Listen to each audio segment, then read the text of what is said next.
Welcome back to the English Daily Podcast. Today we are talking about digital minimalism, a topic that many of us need in our busy lives. Digital minimalism means using technology with intention. In simple words, it means you choose the apps, notifications, and online habits that truly help you, and you ignore the rest. The phrase intention is a useful vocabulary word here. It means doing something on purpose, not by accident. Another important word is distraction. A distraction is something that pulls your attention away from what you want to do. So if your phone keeps buzzing while you study, that is a distraction. Today we will talk about why digital minimalism matters, how to do it, and how it can improve your focus, mood, and time management. I like this topic already, because so many people feel tired from their screens. And that word intentional is powerful. It is similar to intention, but we often use it to describe a thoughtful choice.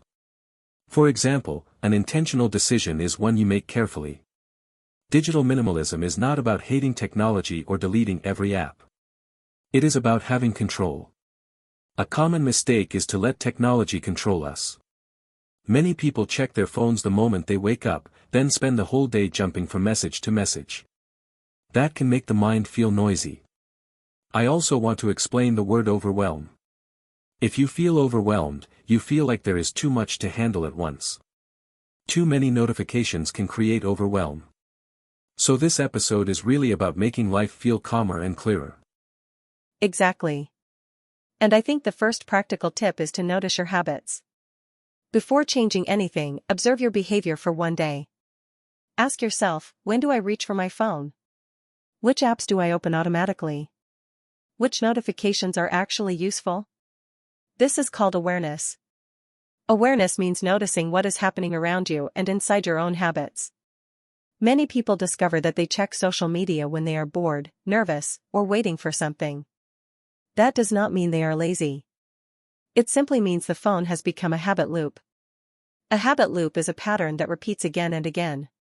The trigger is the feeling or situation, the action is opening the app, and the reward is a quick moment of entertainment. Once you see the pattern, you can change it. That is a great point. And I want to add a simple phrase, reduce friction. Friction means resistance or difficulty. If an app is too easy to open, you will open it more often.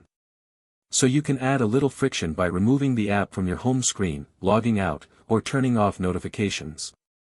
That tiny barrier can help you pause and make a better choice. Another useful vocabulary item is clutter. Clutter is too much stuff in one place. We usually think of physical clutter, like too many objects on a desk, but digital clutter is also real.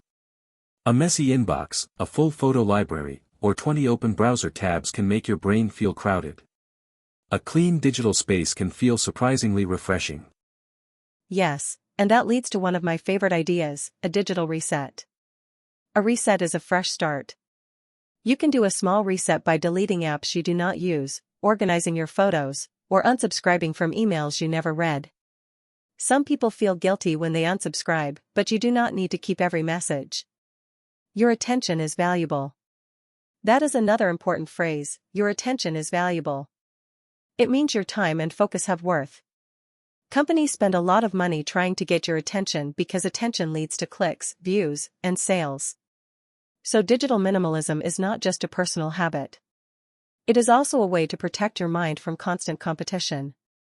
I like that. Protect your mind is a strong expression. It means taking care of your mental space the same way you take care of your body. One practical method is setting boundaries. A boundary is a clear limit. For example, you might decide not to check email after 7 p.m. Or you might keep your phone out of the bedroom. These boundaries are not punishment. They are rules that support your goals. If you want better sleep, the bedroom should feel quiet and restful. If you want better concentration, your study time should be free from constant interruptions. It is also helpful to use the phrase less is more.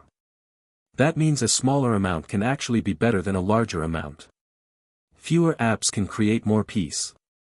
Let us talk about focus, because this is where people notice a real difference. Focus is the ability to pay attention to one thing for a period of time. When you can focus well, you learn faster, work more accurately, and feel less stressed. One of the biggest problems with multitasking is that the brain keeps switching attention. Multitasking sounds efficient, but in many cases it is actually task switching. Task switching can make you slower and more tired. So instead of checking messages every few minutes, try working in blocks of time. For example, study for 25 minutes, then take a short break. During the work block, keep your phone in another room. That simple step can improve your productivity a lot. And if people feel worried about missing something important, there is a useful word, FOMO. It stands for fear of missing out. It describes the feeling that other people are enjoying something while you are not there. Social media can increase FOMO because it shows only the highlights of other people's lives. But remember, a highlight is not the full story.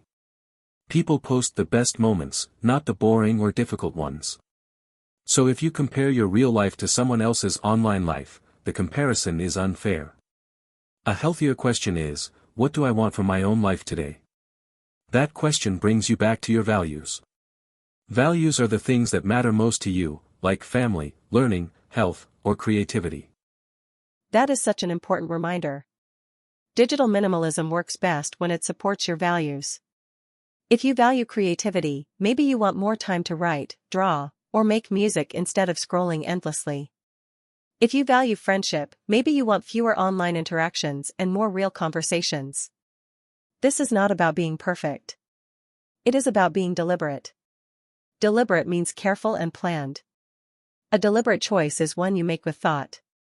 You might still enjoy social media, but you use it in a deliberate way. For example, you might check it once after lunch and once in the evening, instead of all day. Small changes can create big results over time. Let us make this very practical. If someone wants to start today, I would suggest a 3-step plan. First, identify your biggest digital problem. Maybe it is endless scrolling, constant email checking, or staying up too late with videos. Second, choose one limit. For example, turn off non-essential notifications. Third, replace the habit with something better. Replacement is important because it is easier to build a new habit than to remove an old one without a substitute. If you stop scrolling before bed, maybe read a few pages of a book instead. If you stop checking your phone during meals, maybe talk with a friend or notice the flavor of your food. Replacement gives your brain a new reward. I love that idea of replacement. It makes change feel realistic. Another helpful word is sustainable. Sustainable means something you can continue for a long time without burning out. Extreme rules are often not sustainable. If you try to delete every app forever, you may feel frustrated and give up. But if you create a few gentle rules that fit your life, you are more likely to succeed. For example, maybe you keep your messaging app because you need it for work, but you remove short video apps that waste your time. Or maybe you allow yourself to use your phone for music and maps, but not during meals. Sustainable habits are the ones that stay with you. That is true. And the emotional benefits are real too.